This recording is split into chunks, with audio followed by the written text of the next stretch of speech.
Sint-Truiden, une petite ville flamande.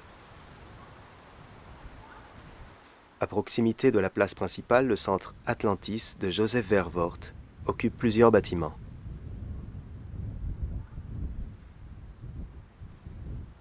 Le centre accueille chaque année des centaines d'enfants et d'adultes pour des troubles allant du manque de concentration au travail ou à l'école, l'hyperactivité, jusqu'à la dyslexie ou l'autisme. Tous sont traités au moyen de l'oreille électronique, une invention du professeur Tomatis. Alfred Tomatis, médecin français, ORL de formation, fut un chercheur mondialement connu par ses travaux sur l'oreille, la voix, le langage et la communication.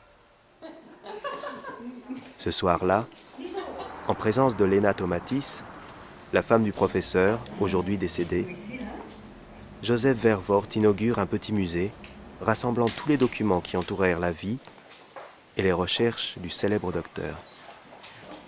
Puis-je te demander de me suivre si on... Et maintenant, on entre dans le musée.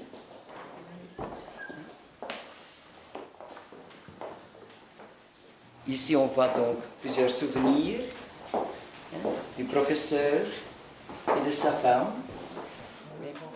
À la suite des découvertes de Tomatis, 200 centres vont s'ouvrir en près de 30 ans à travers le monde.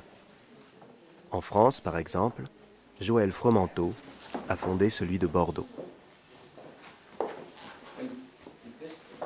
C'était un linguiste qui avait dit de lui qu'il avait 40 ans d'avance, pas 50 mais 40 ans d'avance. Et je pense que plus j'avance maintenant, puisque je suis un de ces anciens quand même, je suis persuadé qu'il avait raison et que c'était difficile peut-être d'imposer ses idées et tout ce qu'il sentait. Même en russe, c'est apparu. Hein? Le livre en russe. Regarde. Professeur Gans en du Balkan. Cette pierre, c'est exactement la forme du limaçon qui représente la coquelicot et l'oreille interne. Et c'est une partie de l'oreille qui permet justement de faire l'analyse des sons, mais surtout d'apporter beaucoup d'énergie au cortex. Une des dimensions tomatisiennes, c'est d'avoir permis de mettre en évidence que l'oreille était capable d'apporter beaucoup de stimuli sur le plan du cerveau. Et justement, l'énergie passe par l'oreille moyenne, bien entendu, mais le plus gros travail se fait au niveau de l'oreille interne, par cette cochlée que vous voyez représentée très bien ici sur cette pierre. Joseph Vervoort, le directeur du centre. Il a d'abord travaillé comme instituteur dans une classe spéciale avec des enfants à problème. En 1967, son deuxième fils naît avec un manque d'oxygène. Les conséquences sont importantes. Graves troubles psychomoteurs et retard de langage. Il faut répéter 4 ou 5 fois les consignes pour que l'enfant commence à réagir. Après avoir essayé beaucoup de thérapies, Joseph entend parler du professeur Tomatis et va le consulter à Paris. C'était vraiment un enfant qui était renfermé. Et après ces 15 jours au commencement, l'enfant était beaucoup plus ouvert. Il réagissait beaucoup plus vite. Ça m'a énormément stimulé pour faire la même chose avec les enfants dans notre école.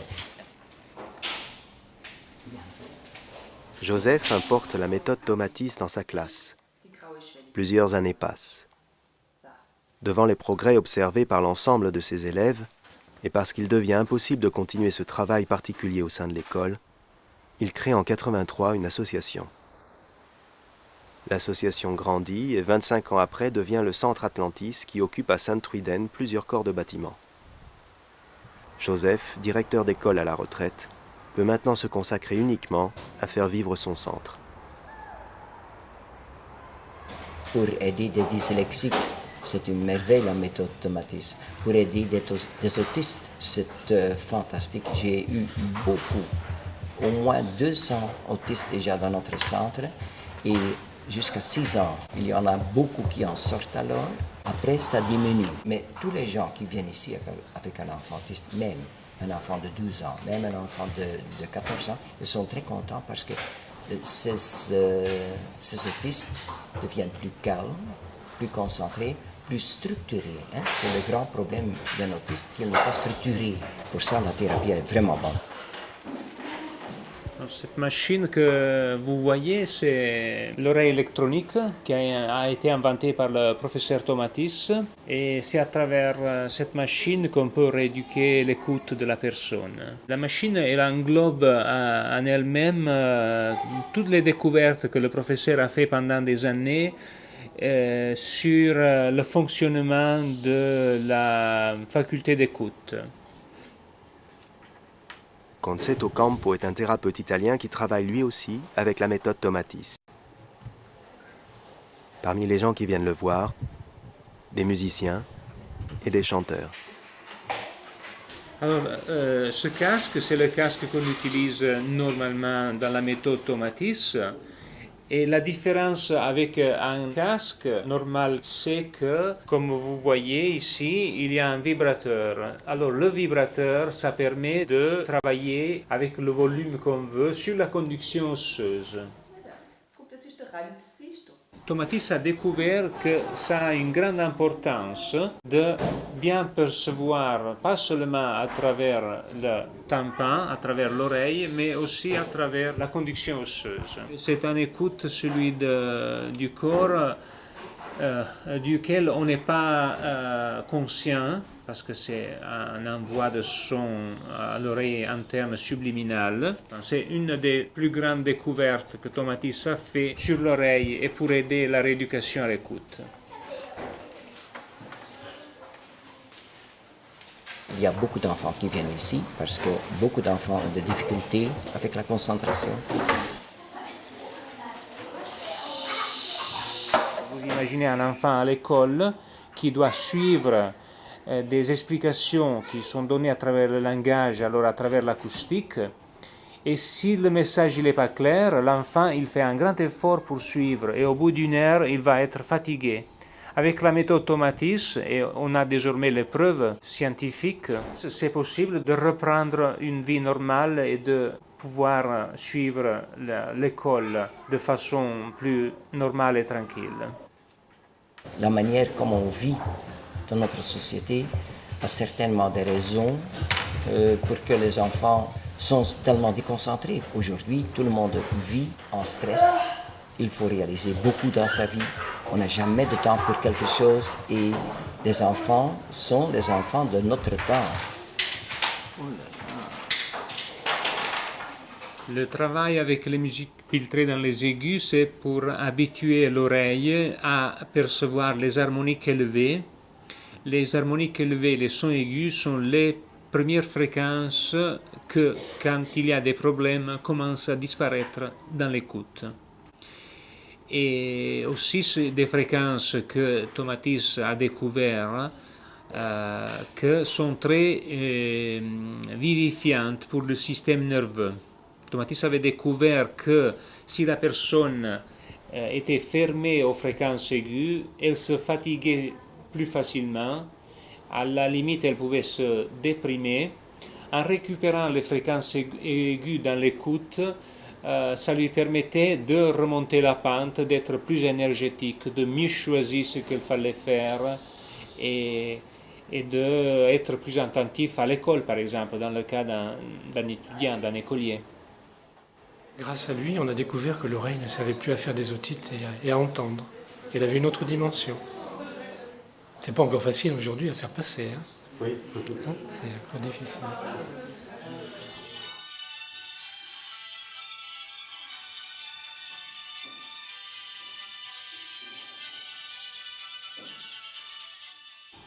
Tomatis avait découvert qu'en faisant passer le son d'un canal où sont exaltées certaines fréquences que met le tympan en repos et un autre canal où les fréquences met en activité l'oreille, le tympan, les muscles de l'oreille moyenne font une sorte de gymnastique et ça permet de réouvrir la possibilité de perception fine des fréquences.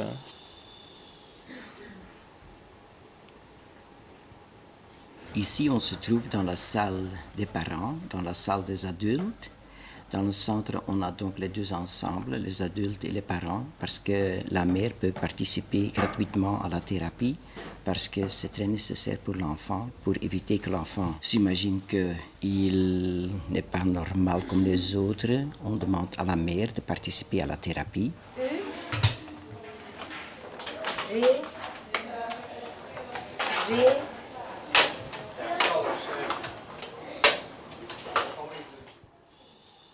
Cette jeune fille, par exemple, elle avait beaucoup de difficultés d'apprentissage. Elle était fort nerveuse. Elle a passé 12 jours de thérapie ici. Puis elle est revenue après 6 semaines pour 5 jours. Et maintenant, c'est la 3e fois. Donc la 2e fois de 5 jours. Et elle est beaucoup plus calme. On peut le voir, on peut le remarquer à l'école aussi. Toutes les choses vont mieux. L'apprentissage est beaucoup plus facile. Elle peut mieux se concentrer. Qu'est-ce qu'elle entend dans son casque? Elle entend maintenant 1 heure de musique de Mozart, avec les stimulations typiques, avec l'effet d'automatisme. Et puis, elle va donc descendre pour une lecture à haute voix, pour une demi-heure.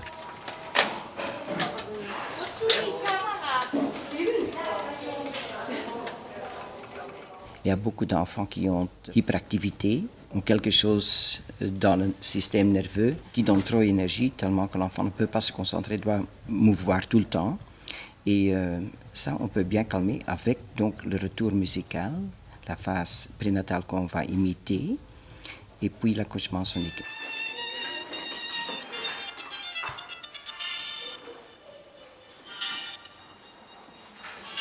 Oui, il y en a qui aimeraient bien quelque chose d'autre, qui ont vraiment des difficultés avec Mozart, hein, des jeunes. Mais ça ne dure pas tellement longtemps. Les jeunes sont les jeunes de maintenant, comme nous dans le temps. Quand on explique, ils acceptent quand même, savez-vous. Il y en a beaucoup qui, après, aiment bien Mozart, qui ont vraiment un sens pour ça, alors. Mais il n'y a pas que Mozart, ni que le chant grégorien. Devant un micro, chaque mère est invitée à lire 30 minutes du Petit Prince, le livre de Saint-Exupéry. La voix de la mère est alors enregistrée, filtrée, puis rediffusée pendant le traitement dans le casque de son enfant. L'oreille de l'enfant retrouve alors les stimulations sonores perçues du temps où elle baignait dans l'eau du ventre de sa mère. Une chose importante qu'il faut dire, c'est que les harmoniques élevées sont les premiers sons qu'on entend dans le ventre maternel. Le fœtus, dans l'eau, dans le utérus, attrape les ondes de haute fréquence, par exemple les fricatives, ce sont des sons très hauts comme S, T, F, CH par exemple. De ce sommet de ces sons, on a encore beaucoup comme fœtus, mais des sons graves, on n'entend rien du tout. Donc jusqu'à 2000 Hz, 3000 Hz, on peut vraiment dire que l'enfant n'entend pas, mais il bouge parce qu'il le sent dans l'eau dans laquelle il se trouve. Et si l'eau bouge et tremble et fait des vibrations, c'est bien normal que le fœtus bouge avec. Et il va réagir sur ces tremblements, sur ces vibrations, mais il n'entend que les sons des hautes fréquences, les aigus. Quand on étudie le système nerveux de manière classique, on se perd dans des dédales et on coupe l'individu en tranches, alors que grâce à son approche, on permet, en prenant le fil conducteur de l'oreille, de remonter jusqu'à des parties très importantes au niveau du système nerveux et du corps et de comprendre comment ça fonctionne. Alors, je crois qu'il y a encore des choses à découvrir, mais ce qu'il a fait lui, maintenant, à notre niveau, peut-être que si, on arrivera à découvrir l'écoute embryonnaire. Lui s'est arrêté à l'écoute fétale, il me disait toujours qu'on arriverait peut-être à prouver que l'embryon entend. On doit vraiment dire que Tomatis avait découvert des choses, il a vraiment trouvé des clés de la vie. Hein? Et ça demande un peu de temps pour que les gens acceptent ça. Mais les mères dans le temps ont toujours dit que Tomatis avait droit. Hein? Mais les sciences ne connaissaient pas tellement de mères. C'était presque tous des hommes.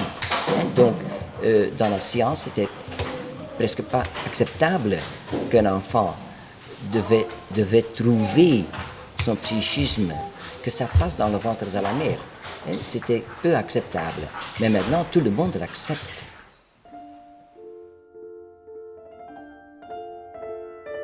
l'inauguration du musée consacré à Tomatis a fait venir des gens de diverses régions d'Europe et même du monde, comme Mita, qui vient de l'Inde. Je m'appelle Mita Radhakrishnan. Je suis de Auroville, qui est une cité universelle dans le sud de l'Inde, une cité de 1700 personnes de 35 pays. Et notre but, c'est l'unité humaine. Alors, c'est une population qui crée une ville ensemble. Et moi, je fais partie là-bas à Auroville d'un projet qui s'appelle le Laboratoire des langues. C'est un projet qui essaye de créer à Auroville un centre vraiment pour étudier des langues. Alors, on a conçu beaucoup de choses et une partie de notre travail, bien sûr, ça s'intéresse à la méthode Tomatis. Parce que, comme vous connaissez, la méthode Tomatis, ça aide vraiment d'apprendre des langues. À Auroville, il y a des gens, même qui habitent là-bas depuis 30 ans, et qui n'arrivent pas de parler la langue locale, ça veut dire le tamoul, couramment. Il y a certainement qui parlent, mais il y a beaucoup d'autres qui ont vraiment des difficultés, spécialement les gens d'Occident, mais aussi du nord de l'Inde.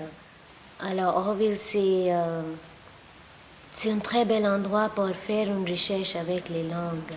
Le travail qu'on veut faire, c'est d'identifier la fréquence des langues indiennes, spécifiquement le tamoul, le sanskrit et le hindi, pour commencer, pour pouvoir mettre ces fréquences sur la machine Tomatis, sur l'oreille électronique, et d'utiliser ça pour les langues. Très curieusement, l'enthousiasme et la curiosité de Mita pour la méthode Tomatis ne s'appuient pas sur une expérience personnelle. Elle n'a jamais testé pour elle-même l'oreille électronique. Son séjour à Sintruiden devient donc une occasion unique pour la découvrir d'un peu plus près. Chaque langue a une bande passante, c'est-à-dire une courbe qu'on règle ici. Hein. Le français, normalement, on met là comme ça. Ça correspond à une courbe avec un dôme sur 1500 Hz. Hein. L'italien, c'est -3 plus 3. C'est une courbe qui monte dans les aigus, mais pas trop comme l'anglais. Mais si tu mets très grave, le tympan, il se détend. Il y a des langues qui parlent dans les graves, bien sûr, comme l'espagnol, l'arabe. Hein. Pour résumer le petit jeu qui va être expérimenté, Concetto et Mita vont en même temps qu'ils parlent au micro entendre par le casque leur propre voix filtrée sur les fréquences de l'anglais. Ils vont également faire ce test avec d'autres langues. I have been asked to speak a few words on India's ancient past, a subject which ought to be of interest to every Indian, and especially to teachers, since students should be naturally curious to know the remotest origins of their country. On va voir ça. Le filtre il est bon. Prova. I have been asked to speak a few words on India's ancient past, a subject which ought to be of interest to every Indian, especially to teachers, since students should be naturally curious to know the remotest origins of their country. The birth of Indian civilization is a subject I have been studying for some time. Et ça c'est américain, hein? Et ça, tu vois les harmoniques maintenant dans la voix qui vont changer, le ton. Perhaps even much more is something we can probably do only in India, since all other ancient civilizations have long disappeared. There is, however, another reason for my interest, and that will be the focus of this brief presentation. It is the so-called Aryan problem. Je me sens plus facilité. With half-veiled causticity, Sri Aurobindo explained, people care nothing about the spiritual basis of life. Oh, now I can hear it coming in my ear. Yeah.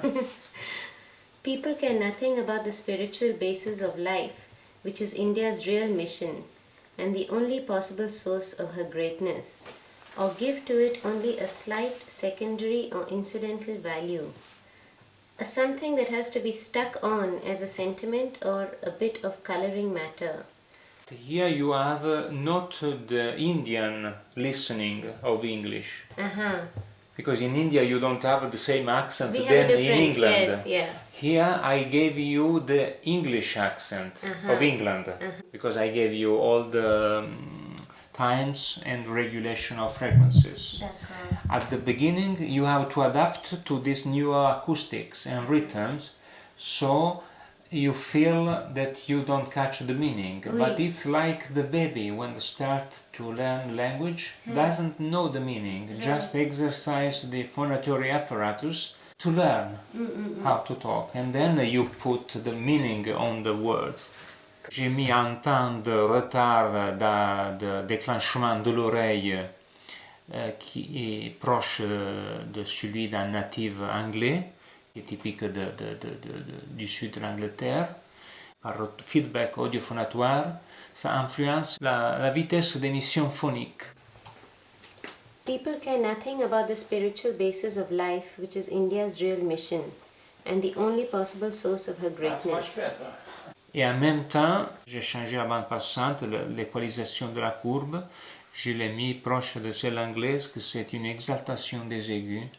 Ce n'est pas une question d'aigus pour parler comme ça, c'est des aigus de...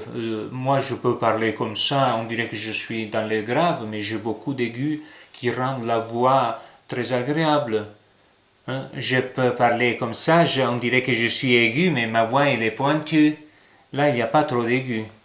Il y a des aigus fondamentales, hein, mais pas des harmoniques aigus. Et l'anglais, il voyage sur des harmoniques élevées. C'est ça l'importance. C'est sur les harmoniques qu'on travaille.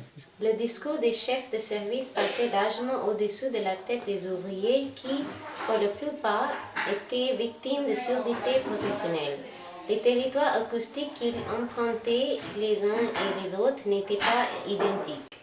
Le discours des chefs de service passait largement au-dessus de la tête des ouvriers qui, pour la plupart, étaient victimes de surdité professionnelle. Les territoires acoustiques qu'ils empruntaient les uns et les autres n'étaient pas identiques. En France, on parle une langue qui est étroite. Entre 1000 et 2000 Hz, là on trouve les courbes d'enveloppe de la France. Et les autres langues sont beaucoup plus larges. Hein? Par exemple, l'allemand jusqu'à 3000 Hz, le flamand jusqu'à 4000 Hz, hein? De 0 jusqu'à 3000 Hz ou de 0 jusqu'à 4000 Hz. Les Russes ont une bande extrêmement large. C'est pour ça que les Russes parlent beaucoup plus vite une autre langue que les autres peuples. Les Français l'ont vraiment difficile, parce que leur tunnel est trop petit. Après le test du français, Concetto demande à Mita de lire Le Petit Prince en allemand, langue que Mita ne connaît absolument pas.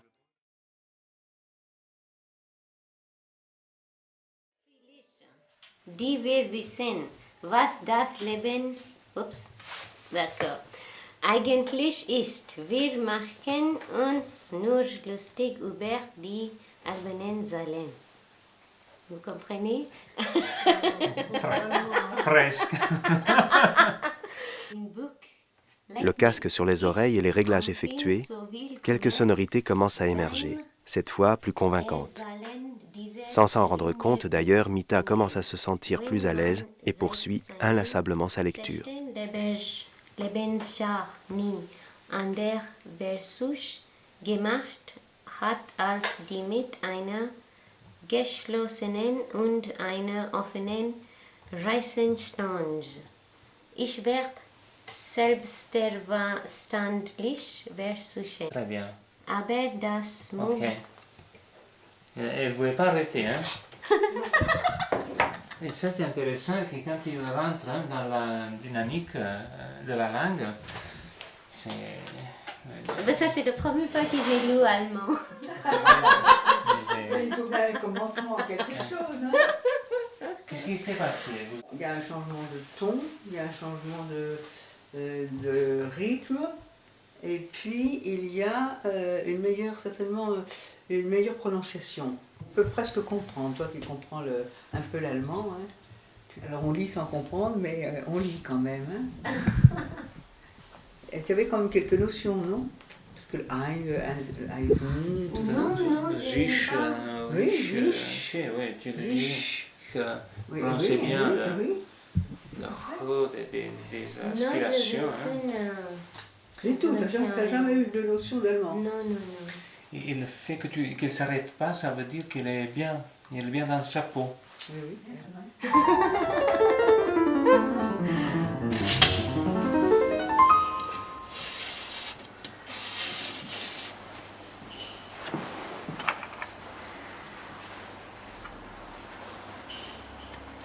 Ça, c'est la médaille d'or de 1958 à l'occasion de l'exposition mondiale à Bruxelles.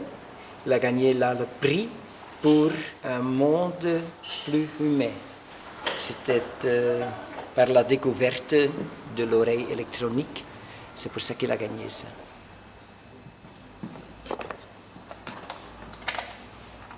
Il a eu beaucoup de décorations, oui.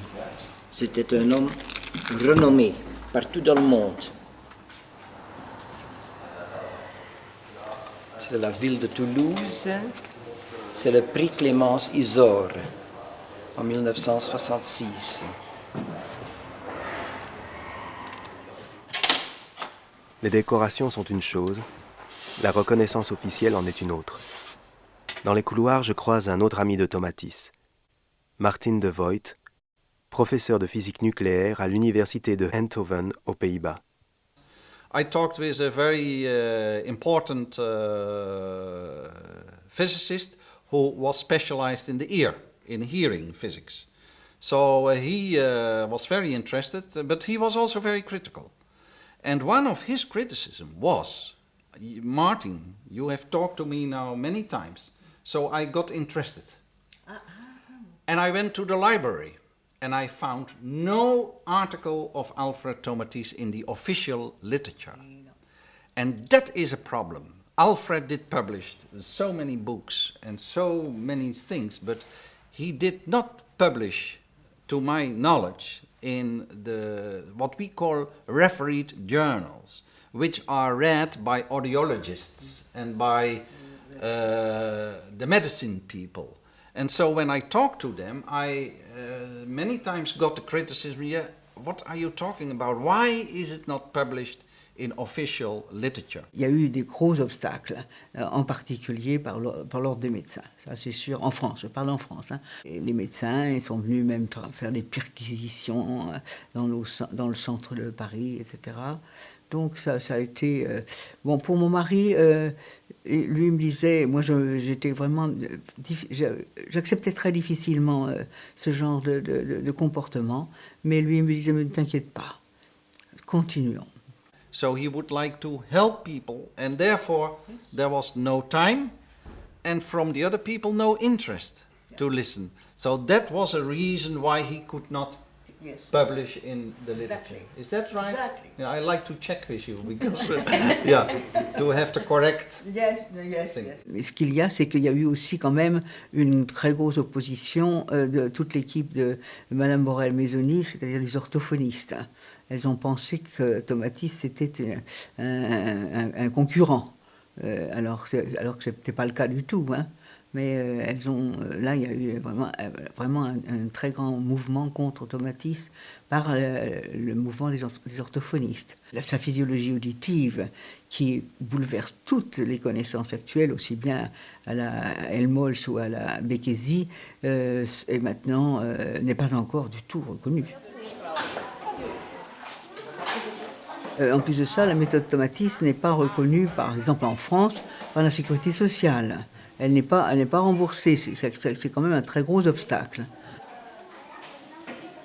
So that I think we understand why he did not publish, and I think we are not Tomatis, but we use the method of Tomatis, and we are also scientists. So now we should have the possibility, and I really want to do that if possible, to publish in more official literature.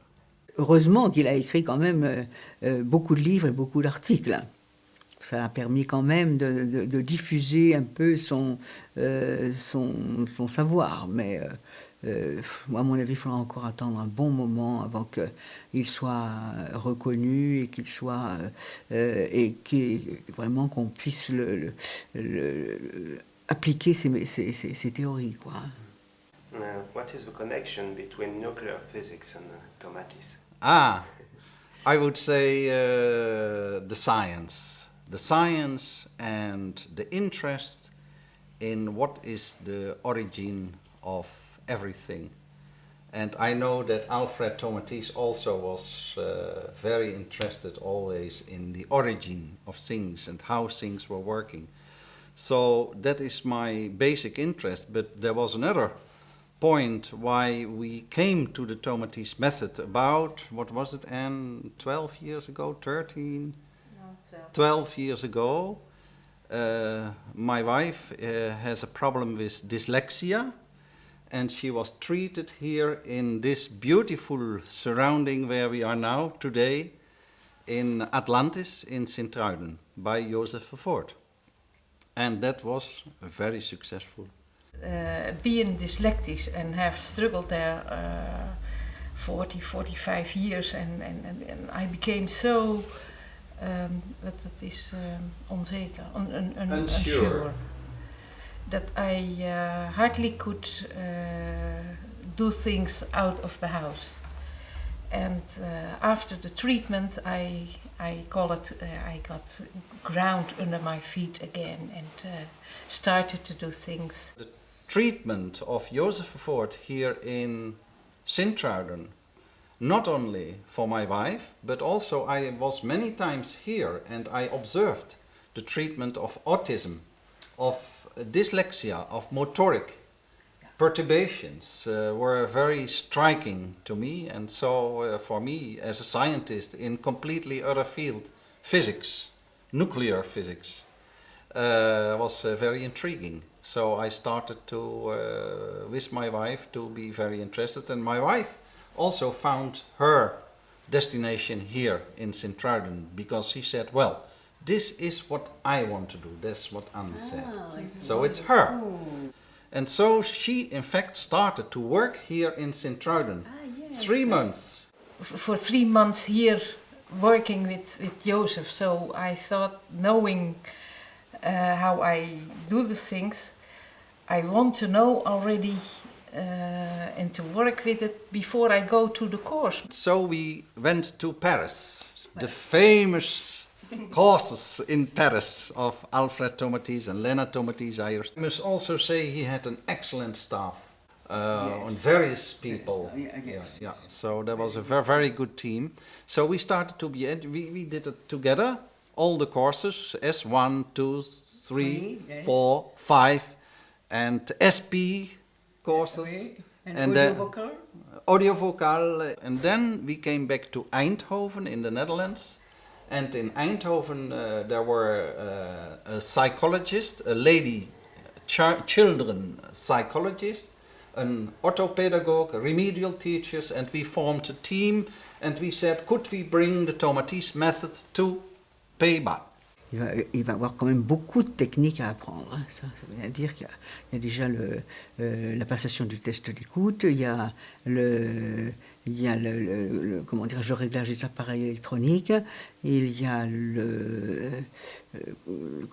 l'entretien du matériel avec vérifier si tous les casques marchent bien, etc. Et il y a l'enregistrement de la voix maternelle, il y a les filtrages, c'est quand même très sophistiqué comme méthode. Mais c'est une méthode qui est basée quand même sur une technique. Hein. In the beginning was also not so easy because they were very critical and I had not for 30 years not worked out of the house and so I did, and that worked very well. So the ladies who had a profession and were used to work on their own and were very unsecure about the Tomatis matter and going with the apparatus, apparatus, and but I had it already in my fingers. And we started in Eindhoven. It was very successful. We have been doing that now 8 years, and I think in 8 years we treated about 300 children.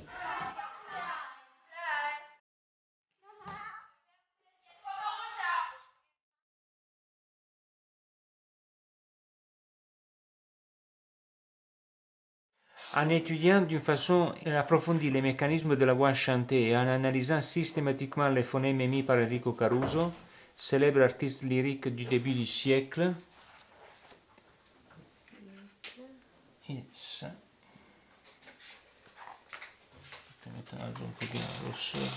un grand chanteur lyrique français me fit part un jour de sa difficulté à reproduire correctement cet air d'opéra immortalisé par Caruso.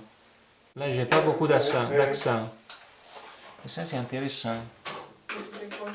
Et parce que les réglages ne sont pas les mêmes comme dans mon oreille. Parce que là, j'ai mis l'italien, ce qui correspond à mon oreille à l'italien, et ça aide le français. C'est drôle, ça. Ça se passait d'abord avec beaucoup de tâtonnements, hein, quand on était avec les ingénieurs. C'était, et puis, alors, il y a aussi le fait qu'il faut, après, vérifier l'efficacité. Et on n'avait pas ni de scanner, ni de brain map, ni de quoi que ce soit. Hein. On avait nos oreilles. Hein. Et en plus de ça, il y avait, bon, qu'est-ce que ça donne, avec quel programme sonique, avec sur quel cas, etc. Donc ça, c'est toujours très très long. Hein. N'importe comment dans la recherche, il faut être très patient. Hein. Et surtout de la recherche sur le corps humain. Hein, il couvait sa découverte. Et alors, il me disait qu'il avait des idées bien précises, mais quand elles n'étaient pas assez formulables, il les rejetait complètement. Il ne voulait pas être obsédé par une découverte. Alors, il a laissé mûrir, puis... Par exemple, sa physiologie auditive, il a mis 10 ans ou 15 ans à la mettre vraiment en place. Il savait que l'oreille, pour lui, il savait que l'oreille ne fonctionnait pas comme on le disait, mais il fallait quand même ça a demandé un chemin au niveau neurologique très très important, très très important. Il a beaucoup lu. Il a beaucoup... et puis, il a su, avec certaines données scientifiques, en faire un ensemble qui maintenant est une physiologie qui tient la route, qui a été édité par lui, mais qui n'a pas encore été édité par les journaux officiels.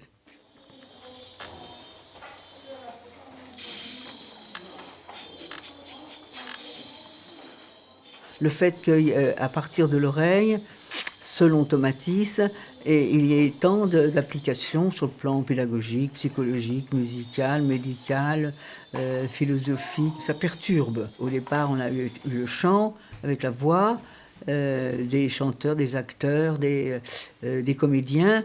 Puis après, on est passé aux enfants un peu en difficulté scolaire. Puis après, on est passé dans le handicap mental, le handicap moteur, et puis jusqu'à l'autisme, jusqu'à de grandes pathologies, quoi.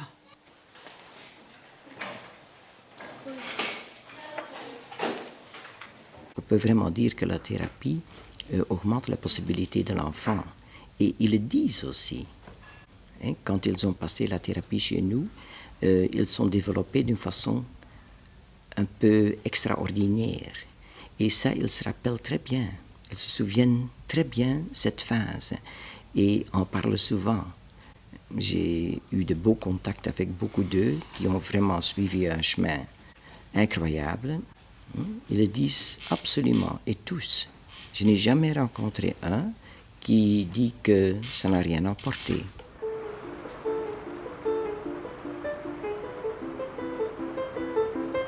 Dans le car qui amène les amis de Tomatis à l'inauguration de son musée, je fais une dernière rencontre. Luc Péan de Carcassonne. Lors de mon initiation au chant, il s'est avéré que j'avais des petits dysfonctionnements. Je n'avais aucune idée de ce que pouvait être une hauteur tonale ou une maîtrise de la voix. Ça m'a apporté ça.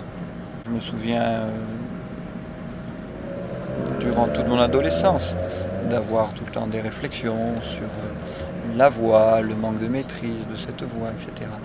Et cela a disparu en quelques semaines.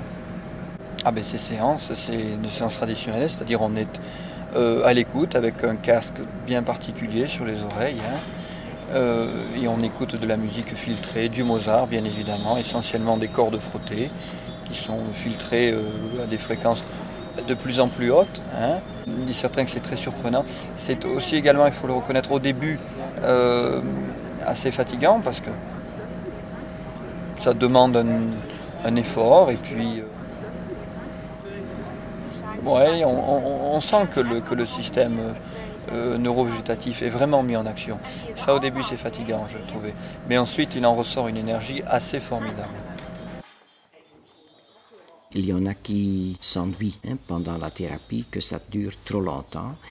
Et pour ça, on laisse faire des puzzles. Ils ne peuvent pas lire pendant les séances, mais pendant les séances, ils peuvent faire des puzzles. Ils peuvent dessiner, ils peuvent faire n'importe quoi, mais ils ne peuvent pas lire. Entendre d'une bonne façon et lire en même temps et comprendre ce que tu lis, c'est impossible. Moi j'ai découvert cette méthode par la lecture. Et par la lecture, au travers des écrits du professeur Tomatis, j'ai ressenti quelque chose que j'ai eu envie de vivre et d'éprouver. C'est une vraie prise de conscience d'un pan de soi. Donc c'est une ouverture en soi qui conduit probablement à une ouverture vers les autres, ce en quoi je pense voulait tendre Tom. Toute cette chose avec les sons et les sons universels, parce qu'on dit, en Inde avec le Om, le Om qui comment dire, it reverberates in you, in me, in everything. Yeah, et c'est ça, je crois, dans mon petit how do you say, knowledge, c'est ça qui anime les choses Tomatis et les méthodes Tomatis. C'est cette recherche de son universel.